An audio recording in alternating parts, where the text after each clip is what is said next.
On va partir avec le scoop, la controverse de l'année, peut-être même de la décennie. On voit qu'au Québec, et Chris, ça vole pas haut. Toulouse, esti, en parlant d'avion. Parle-nous de ça. Comment c'est arrivé? C'est quoi? Ben, je reçois des stories, encore une fois, de personnes peu connues. Ce qu'ils appellent des influenceurs. Un peu. Ben, il y avait ça quoi, faisait il y quand avait même quoi? chier de se faire rattacher à ça. Non, ça, je comprends. Mais parce que surtout que les plus populaires, c'était genre 3 personnes qui étaient allées à OD. Ouais, c'est ça. Quand ça a sorti influenceur, on regardait ça, nous, en tant qu'influenceurs, on était comme, Chris, c'est un peu salir tous les influenceurs parce que on connaît quasiment personne. Ou c'est du monde d'OD, tu sais. Exact. Mais c'est ça, là, t'as sorti la nouvelle, puis ça a fait parler en esti. Mais ça a quand même pris du temps, tu sais. Comme je disais... 4 jours. Moi, je le sors, silence radio partout pendant 3-4 jours. À ce moment-là, j'avais quand même 100 000 abonnés. Là. Fait que je suis comme, pourquoi le monde n'en parle pas plus? Moi, je suis comme, OK, ben, regarde, je continue. Je montrais des stories qui sortaient à chaque jour de eux-mêmes. Là. Ils se mettaient en performance. Moi, je faisais juste repartager. Puis, ben, ça l'a explosé après ça quand TVA l'a repris. Là, ça passe aux nouvelles. Là, Justin Trudeau qui embarque. Ah oui, ça, c'est bon. C'est ça, c'était comment être au cœur de cette nouvelle-là, tu sais? C'était vraiment rushant parce que c'était à chaque 15 minutes, chaque 20 minutes, je sortais de quoi. En bout de ligne, c'était cinquantaine de stories minimum par jour quasiment. Ça roulait, là. Puis là, je travaillais à temps plein en même temps. Là.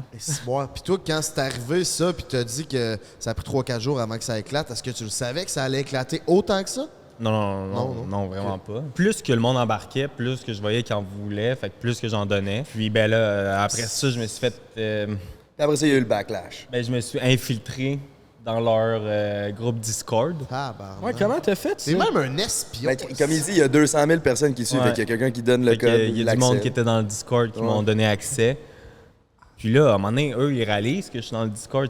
Ou ils pensent qu'il y a quelqu'un qui leak l'information, puisque c'est des conversations de hey, on va se mettre de la vaseline dans le nez pour passer le test COVID, puis des affaires de même. OK.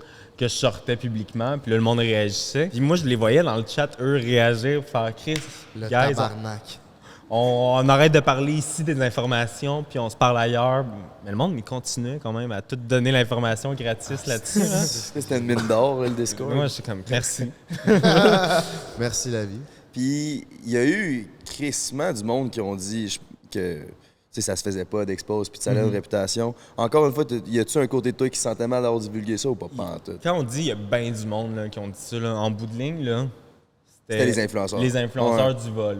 Puis, ben, on prend, là, mettons qu'ils sont une trentaine, une quarantaine, mais 40 personnes qu'en même temps, c'est ça qu'ils ont fait à un moment donné avec certains influenceurs qui ont une grosse communauté, ben, qui publient le même message en même temps contre ma page puis ma personne. Ben, c'est sûr que ça fait du bruit, puis là, on est comme, hey, tout le monde, il y a plein de monde qui disent que ça se fait pas, mais en bout de ligne, c'était juste le monde visé, parce que monsieur, madame, tout le monde, puis tous les abonnés étaient comme, ben non, mais ça n'a pas de sens. Ouais. Puis toi, en même temps, ben, parlez-en bien, parlez-en mal, mais parlez-en. Fait que let's fucking go. Ben, j'essaie pas de dire, moi, mon opinion, tu sais.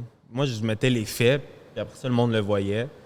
Puis le monde me disait, ah, tu salis la réputation ou tu fais du shaming sur eux. Mais non, moi, je fais juste partager textuellement, puis ou la story ou ce qu'il y a. Puis après ça, c'est vous qui jugez, puis c'est vous qui dites que ça n'a pas de bon sens, puis c'est dégueulasse. Souvent, ils se calaient par eux-mêmes, puis toi, tout ce que tu faisais, c'était retransmettre l'information. Exact. Puis là, vraiment, ça a été un moment où la page explosait là, en termes de followers. Ça n'avait pas de sens. Si moi, je passais mes journées à regarder ce qui se passait avec ta page, c'était du bon divertissement. Ça a été quoi? Est-ce là que tu as vu que, mettons, tu pouvais monétiser ta page? Comment tu as vécu le boom?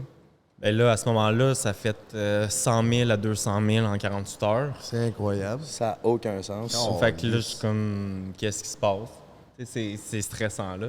Là, t'es comme, OK, j'ai pas juste un petit impact. Là. Tu te remets en question sur comment faire les choses, où tu t'enlignes avec ça, comment tu peux, oui, monétiser, mais comment tu peux construire ça pour du long terme. Parce que c'est sûr que moi, je me suis dit, OK, mais peut-être c'est juste éphémère. Puis dans 2 mois, le monde va se désabonner parce qu'ils vont faire « T'as là mes parties », puis c'est fini. Puis ça aurait pu arriver. Là. Finalement, ben ça, je me suis renouvelé, j'ai continué à faire d'autres choses ou à m'améliorer aussi. Ben oui, tu prends des bonnes décisions. Tu es assis dans le podcast number 1 au Québec. Tabarnak! Le gars, il est business-wise encore. Non, mais je pense en bout de ligne, il y a du monde qui ont mal paru, mais il y en a d'autres qui en ont profité, comme je vous disais tantôt. Ouais, c'est ça, vraiment. Il y a des influenceurs que j'ai revus par la suite, que oui, étaient fâchés sur le coup, mais bon, pour ne pas la nommer, Vanessa Cozy, si je ne me trompe pas, qui était la vapoteuse de Tulum, qu'on l'a surnommée. Il est arrivé quoi avec elle, finalement? Ben, Elle avait pas encore. Elle avait pas encore. Ça va du bien, ces affaires? Ben là, elle, tu sais, il y a eu d'autres controverses vu qu'elle faisait des cours de pilotage. Puis là, tu filmes dans un avion, puis finalement, on a eu la chance de se rencontrer à Métro, puis d'en jaser de toute cette histoire-là, puis comment qu'elle a vécu, elle aussi, tu sais, puis... mais tu sais, aujourd'hui, c'est rendu sa marque de commerce, là, de vapoter, là. Elle s'est ouverte en OnlyFans, puis elle vapote dans son OnlyFans, puis là, elle est super contente, puis tu sais, elle a annoncé publiquement qu'elle a fait 100 000 en 4 mois, 100 000 Ouais, de revenus avec gros OnlyFans. C'est fou, ça.